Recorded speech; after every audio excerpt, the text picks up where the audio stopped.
Je vous emmène à Mini World Lyon, un jour où il se passe des choses peu ordinaires. Des visiteurs très particuliers sont arrivés tôt ce matin-là et bien avant l'ouverture au public. Certains découvrent la maquette pour la première fois, d'autres l'ont déjà visitée, mais ils sont tous là pour vivre une expérience hors du temps dont beaucoup espèrent qu'elle pourrait changer leur vie. C'est ce que je vous raconte aujourd'hui dans ce reportage. Bonjour et bienvenue dans Aiguillage.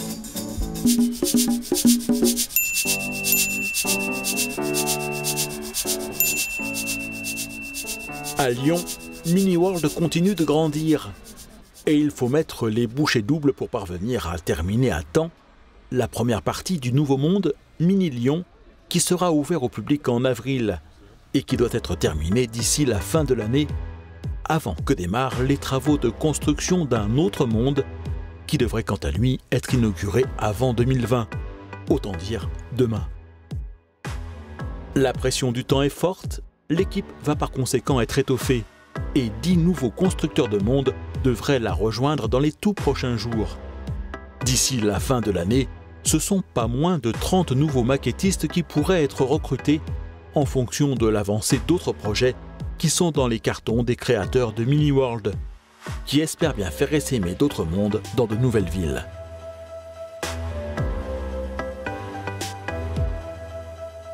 Et pour trouver de nouveaux talents, l'équipe actuelle a décidé de réitérer un concept qui avait bien fonctionné au moment de la création de la première maquette. L'organisation d'un casting. Une expérience que je vous avais fait vivre alors, mais dans des conditions bien différentes, dans un ancien numéro d'Aiguillage, puisqu'à l'époque, Mini World n'existait pas encore et ne disposait pas de locaux. Il y a environ 10 postes à pourvoir tout de suite, assez rapidement. Hein, donc ça va être fait. Avant les mots d'accueil et de bienvenue, les candidats n'avaient pas encore d'idée très précise de ce qui les attendait.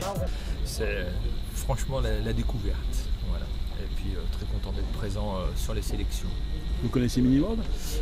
J'en avais entendu parler, j'étais venu ici une fois avec mes enfants, ma famille, mais pas plus que ça. Vous vous intéressez un petit peu au modélisme ferroviaire, au modélisme tout court ? Depuis toujours, je suis passionné de ça. J'en fais malheureusement pas, mais parce que j'ai pas forcément le temps, mais j'ai toujours été passionné par ça, quoi.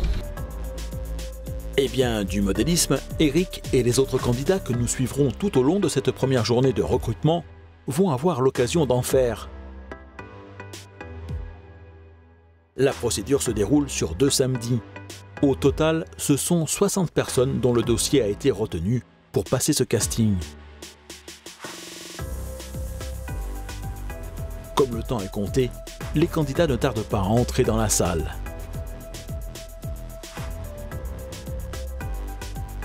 6 tables ont été disposées.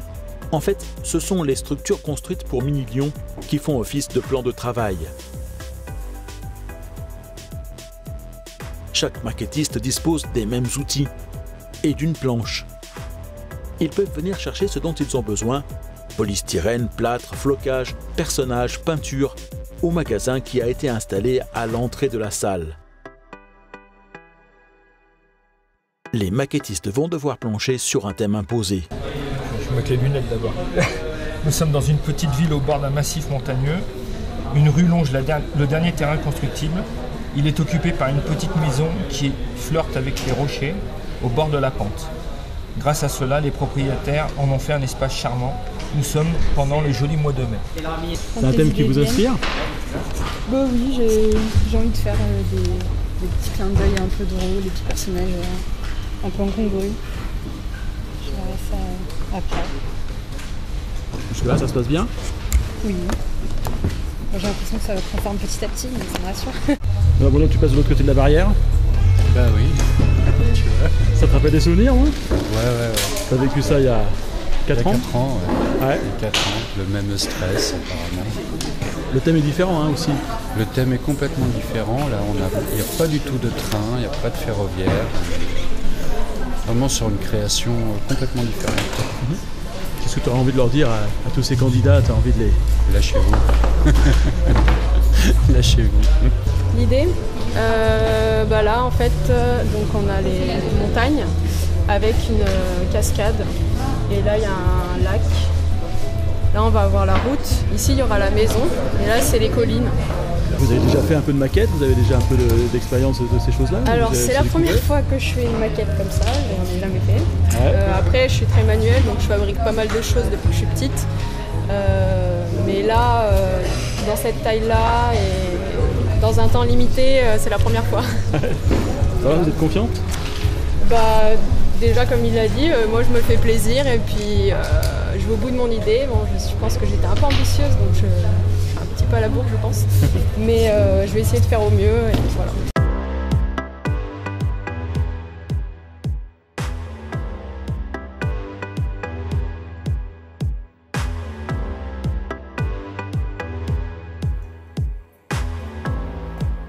C'est la première fois, oui, qu'on relance un recrutement de grande envergure parce qu'on va recruter quasiment 10 nouveaux constructeurs de monde. Et donc on a appliqué la même méthode, donc, sur dossier dans un premier temps et après en situation, donc avec le stress, un peu la compétition, donc, et voir ce qu'ils sont capables de faire dans un temps défini, voilà, avec un sujet le même pour tout le monde. Mais après, bon, il y a tout un ensemble de savoir comment ils ont travaillé ensemble, comment ils ont leur méthode de travail. On a eu un entretien individuel pour savoir quelles étaient leurs motivations. Donc voilà, donc c'est tout cet ensemble-là qu'on va juger, pas forcément sur les premiers regards, donc parce qu'on a des juges qui les ont suivis tout le long. Et après, ça va être à nous de faire comme le premier casting où on n'était pas tous d'accord sur les profils à recruter et on s'est un peu battu pour défendre chacun son préféré. Donc voilà, donc je pense que ça va être la même chose ici. Qu'est-ce que tu dis de ce que tu vois là? Oui. Qu'est-ce que ça t'inspire, leur façon de travailler? C'est peut-être encore un petit peu tôt. Alors, il y a différentes méthodes. On voit les différentes méthodes de monter le relief. Et puis je regarde aussi surtout ceux qui travaillent proprement. Parce qu'il y en a, on dirait qu'il y a une guerre atomique autour de leur stand. Après, est-ce qu'il y a une bonne façon de s'y prendre ou est-ce qu'il y a, non, il y a des mauvaises façons? Il y a différentes manières, chacune a ses qualités, ses qualités et ses inconvénients. Après, il faut le résultat, comme on dit. Puis il y a aussi, ce qui est important, c'est un état d'esprit, avoir un bon état d'esprit. Je vois qu'il y en a qui s'entraident, donc ça c'est important aussi.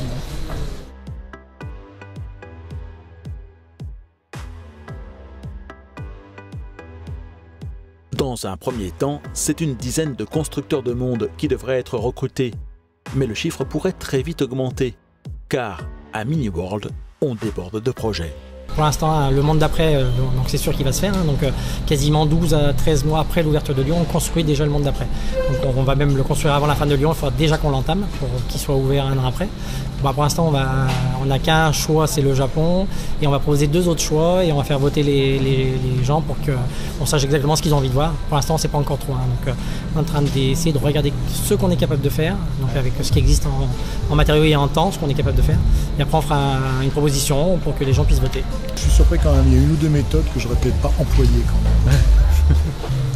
Et si tu avais eu à faire ça, toi, tu aurais procédé comment? Tu aurais commencé à faire le relief tout de suite? Tu aurais commencé à faire... Déjà, j'aurais fait un dessin. J'aurais essayé de faire un dessin déjà pour voir. Je pense qu'il y a un temps de réflexion. Il y en a qui sont lancés direct, d'autres qui ont eu un temps de réflexion. Après, ça dépend. Hein, c'est peut-être la tentation qu'on a un peu, le stress, c'est pas beaucoup de temps. Voilà, après, nous on n'est pas dans la condition, dans la situation des candidats. Je pense que ça va être quand même un petit peu stressant. Quand même. Ouais, c'est clair. On va voir le résultat. Hein. Ouais.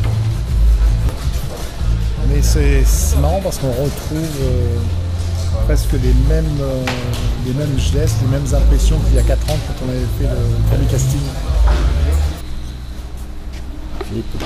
Ça donne un peu envie de remettre la main à la pâte. Ah, tout à fait. Ah oui, moi j'ai envie de mettre mes gants et de plonger les mains dans le plâtre. Quand je vois ça, Tu es héniste, toi? Héniste, ouais. Et moi, ce que je préfère dans la maquette, dans le réseau, c'est le décor, c'est le paysage, c'est concevoir. Et puis, après, quand on fait le décor, quand on met on forme le paysage, on voit tout de suite l'ensemble du réseau. Et c'est là où on apprécie vraiment tout le travail qui a été fait, quoi. Voilà, c'est la partie la plus intéressante du maquettisme. On imagine un réseau dans son esprit, dans sa tête, et concrètement on le voit après en réel, et là c'est miraculeux, quoi. Alors l'idée c'est une petite rue en cul-de-sac avec un parking, un léger relief début de montagne donc, avec la maison, la petite propriété, avec un petit jardin, une entrée, un petit portail si j'ai le temps. Et après voilà, des haies, des arbres un petit peu partout. Vous êtes déjà modéliste? Oui, modéliste ferroviaire du coup. Ouais. C'est pour ça que les reliefs et tout j'ai déjà fait.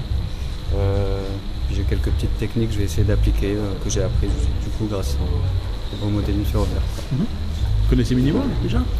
Oui, bah justement, via Aiguillage, j'avais découvert, avant même que ce soit construit, j'avais découvert quand c'était encore qu'une idée, quoi. Et depuis, je suis, avec vos reportages, tous les reportages que vous faites sur l'évolution des différents projets. Et du coup, ça vous a donné envie d'être candidat ici et d'intégrer l'équipe? Oui, exactement. Ouais. C'est même presque un rêve, on peut dire. Donc, ce serait génial. Bonne chance alors. Merci beaucoup. Et Marie, qu'est-ce que le jury pense de ce qu'il voit là jusqu'à maintenant? Qu'est-ce qu'on pense? On voit de tout. Hein. Il y a des gens qui sont très efficaces. On a l'impression qu'ils ont fait ça tous les jours ou presque, mais bon, il y en a d'autres qui pinaillent un peu. Ouais, ça va être plus difficile pour eux. Oui, bon, c'est peut-être aussi un peu du stress qu'on n'a plus, nous, puisqu'on est un peu de là. On a déjà fait tellement de ces choses, ça ne nous impressionne plus. C'est l'arroseur arrosé.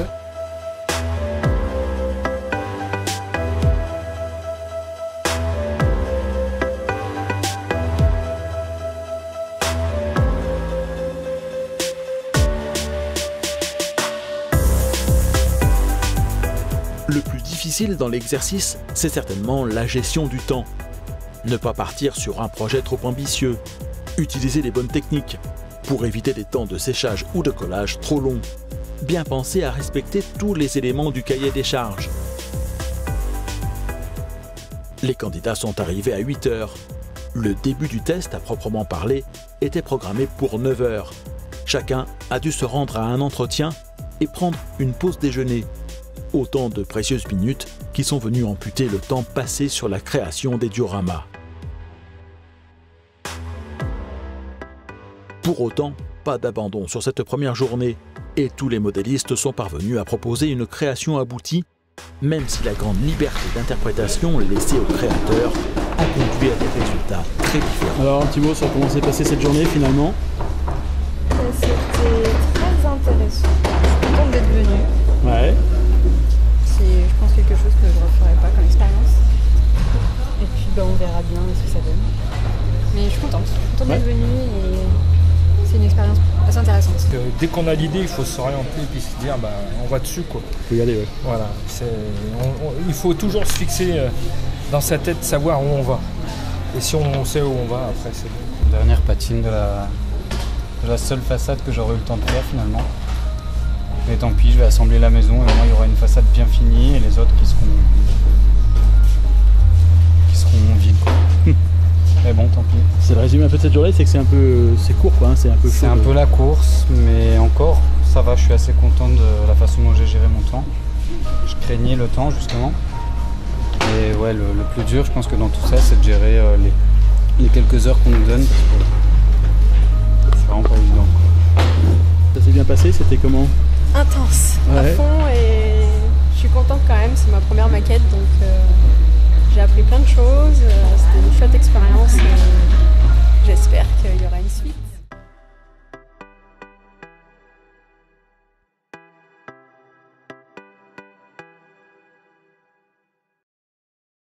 Est-ce que Eric, Florian, Émilie ou Johanna feront partie de la prochaine équipe des constructeurs des futurs mondes? Ou est-ce que ce sont d'autres candidats dont nous avons pu suivre le travail au cours de cette journée, que l'on retrouvera prochainement dans les ateliers de Mini-World Lyon?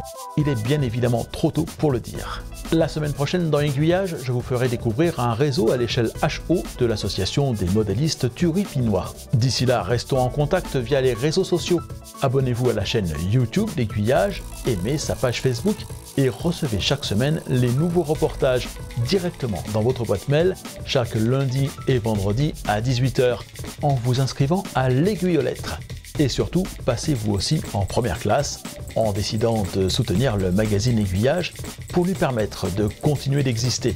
L'Aiguille Automne 2018 est lancé, l'avenir de ce magazine est entre vos mains.